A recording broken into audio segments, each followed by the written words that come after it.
না না, এটা একটা পরিকল্পিত চক্রান্ত। এবিভিপির যা লক্ষ্য সে অনুযায়ী নন্দলাল বসুর লোগো ভেঙে ফেলার মতো কাজ, গরিত কাজ এবিভিপি করতে পারে না। জাতীয় শিক্ষানীতি তো পশ্চিমবঙ্গে লাগু হবেই, তো নতুন করে বলার কিছু নেই। সারা দেশে বিভিন্ন ধরনের ইস্যু নিয়ে বিতর্ক তৈরি হয়। দুর্ভাগ্য এটাই যে এই মুহূর্তে ভারতবর্ষে যে সমস্ত বিরোধী রাজনৈতিক দল আছে তারা শুধু বিরোধিতার জন্য বিরোধিতা করে গেছে। এ রাজ্যেও সেটা হয়েছে, এবং যে এই বিতর্কের মধ্যে দিয়ে এই বিতর্ক শুনে শুনেই মানুষ তো আমাদের সরকারে নিয়ে এসছে। এই বিতর্ক তো পশ্চিমবঙ্গের মানুষ সবচেয়ে বেশি শুনেছে। কত বুদ্ধিজীবী, কত পণ্ডিত মানুষজনদের বিরোধিতা করেছেন, বিভিন্ন ভাবে গৈরিকীকরণ বলে সমালোচনা করার চেষ্টা করেছেন। সেই কথাগুলো শুনেই তো মানুষ আমাদের এখানে নির্বাচিত করেছেন। সেটা স্বাভাবিক যে জাতীয় শিক্ষানীতি। পশ্চিম মেদিনীপুরে কলেজে দেখা যাচ্ছে ঝামেলা চলছে, আর যাদবপুরের যে নন্দলাল বসুর যে লোগো তৈরি করা লোগো, সেই লোগো ভেঙে ফেলার অভিযোগ এবিভিপির বিরুদ্ধে করা হয়েছে। না না, এটা একটা পরিকল্পিত চক্রান্ত। এবিভিপির বিজেপির কোনো ছাত্র সংগঠন নয়, তবে জাতীয়তাবাদী ছাত্র সংগঠন।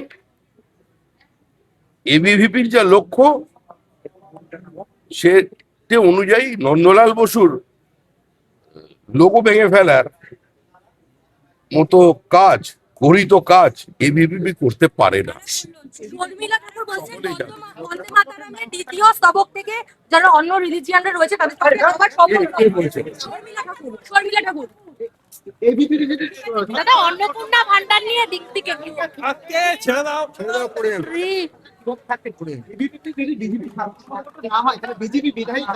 বিজেপি বিধায়িকা যদি গেটের বাইরে কোনো গন্ডগোল হয়, বিজেপি বিধায়িকা সেখানে থাকবেন। তিনি নির্বাচিত জনপ্রতিনিধি। আরে তিনি একজন নির্বাচিত জনপ্রতিনিধি, কুচবিহারে গিয়েও যেতে পারেন, পশ্চিমবঙ্গের যে কোনো জায়গায় যেতে পারেন। দাদা অন্নপূর্ণা ভান্ডার নিয়ে দিকে দিকে